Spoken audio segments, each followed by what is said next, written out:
నమస్తే అండి. నా పేరు చంద్రావతి.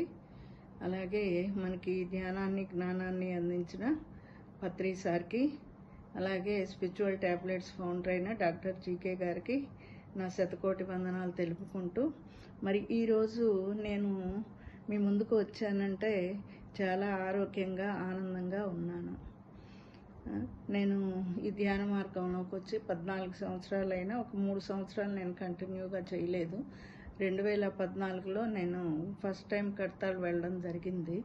వెళ్ళినప్పుడు పత్రి సార్ 3 అవర్స్ ధ్యానంలో నాకు బాగా పెయిన్ లాగా అనిపించి, ఇక్కడ మంచి ప్లేస్కి వచ్చాము, ఇక్కడే నా బాడీ వెకేట్ చేస్తానేమో అన్న భయం వేసిందనమాట. కానీ హీల్ అవుతుందనేది అప్పటికి తెలియదు. అలాగే 3 రోజులు మేము వెళుతూ ఉంటే స్పిరిచువల్ ట్యాబ్లెట్స్ అని బోర్డు కనపడింది. ఏంటి ట్యాబ్లెట్స్ అంటున్నారు, ఏమన్నా ట్యాబ్లెట్స్ ఇస్తారేమో అని చెప్పి, మా వారికి అప్పటికే గ్యాస్ ట్రబుల్ ఉంది, స్పాండిలైటిస్ ఉందన్నమాట. ఇదేదో ట్యాబ్లెట్స్ ఇస్తారో లోపలికి వెళితే ఆధ్యాత్మిక గుళికలు స్పిరిచువల్ ట్యాబ్లెట్స్ అంటే మన నెగటివ్ ఆలోచనలే మన శరీరం మీదకి అనారోగ్యం అనేది ఒకటి తెచ్చుకుంటుంది అనేది అర్థమైంది. అప్పటికి నాకు గాల్ బ్లాడర్ స్టోన్స్ ఆపరేషన్ అన్నారు, ఫ్యాటీ లివర్ ఉంది, ముఖ్యంగా భయం ఉంది. ఏంటో తెలియదు, భయం. ఎందుకు భయమో తెలియదు. బయటకు రాను, అన్నీ చేస్తాను కానీ బయటకు రావాలంటే భయం. అలా ఆ 3 days చేసుకొని వచ్చిన తర్వాత నేను ఆ బుక్స్ చదివి ఎంతో జ్ఞానాన్ని తీసుకున్నాను అనమాట. జ్ఞానాన్ని తీసుకొని ధ్యానం చేస్తూ, గంటలు ధ్యానం చేస్తూ ఆ జ్ఞానాన్ని తీసుకునేటప్పటికే నాకు గాల్ బ్లాడర్ స్టోన్స్ లేవు, మళ్ళీ టెస్ట్ చేయించుకుంటే ఫ్యాటీ లివరు లేదు. అయితే బయటకు మాత్రం వచ్చేదాన్ని కాదు. అప్పుడు 2018లో మరి డాక్టర్ జీకే గారు ఆనంద బ్రహ్మని పెట్టారు. స్పిరిచువల్ ట్యాబ్లెట్స్లో ఫస్ట్ మనమేనమాట అక్కడ.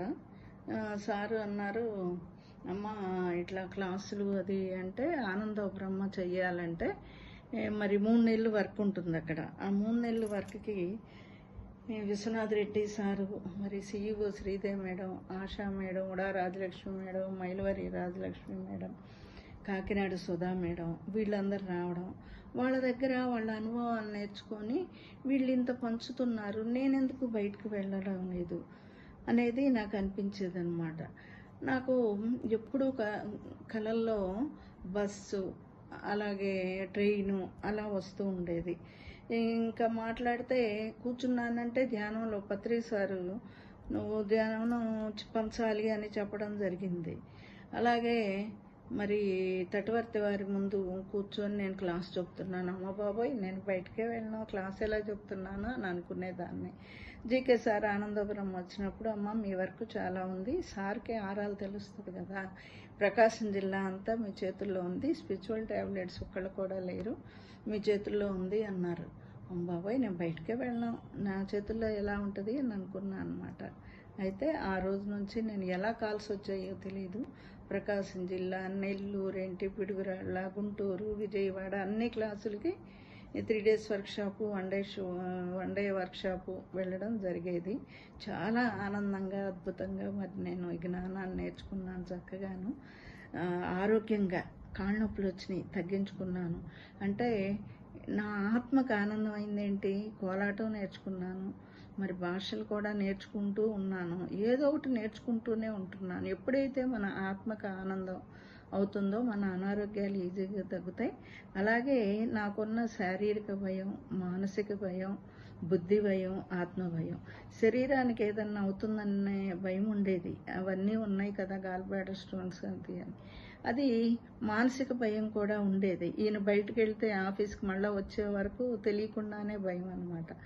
అలాగే మరి బుద్ధి భయం. ఒకసారి క్లాస్ పెట్టాం 1 days, 11 days పెట్టాం, మళ్ళీ పెట్టాలంటే అదొక భయం అనమాట. ఆత్మ భయం. ఆత్మ చెప్పిన దీనికి మనం కొన్ని చేయాల్సి వస్తుంది. అది ఏమి వస్తాయి ఏంటి అట్లా నాకు ఆ భయాల నుంచి బయటపడి ఎంతో అద్భుతంగా ఈరోజు నేను ప్రకాశం జిల్లా, బాపట్ల, మార్కాపూర్ జిల్లాలకి మరి ఇన్ఛార్జిగా పెట్టారు సార్ వాళ్ళు. ఎంతో అద్భుతంగా, ఆనందంగా నేను ఇట్లా ఆరోగ్యంగా, వయసుతో సంబంధం లేకుండా, ఇప్పటికి నాకు 66 సంవత్సరాలు అయినా కూడా తిరుగుతూ ఉన్నాను. ఏ అనారోగ్యం లేదు. ఆనందంగా హ్యాపీగా ఆరోగ్యంగా ఉన్నాను మాస్టర్స్. మీ అందరూ కూడా మరి ఈ ట్యాబ్లెట్స్ బుక్స్ చదివి నాలెడ్జ్ తీసుకొని చక్కగా ఆనందంగా ఆరోగ్యంగా మన జీవితాన్ని ముందుకు వెళ్ళాలి. మనం నెట్టుకుంటూ వెళుతూనే ఉండాలి.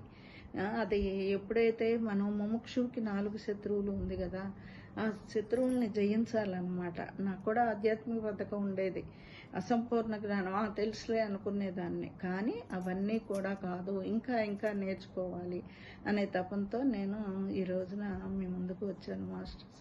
థ్యాంక్ యూ, నాకు ఈ అవకాశం ఇచ్చినందుకు thank you very much masters. Thank you.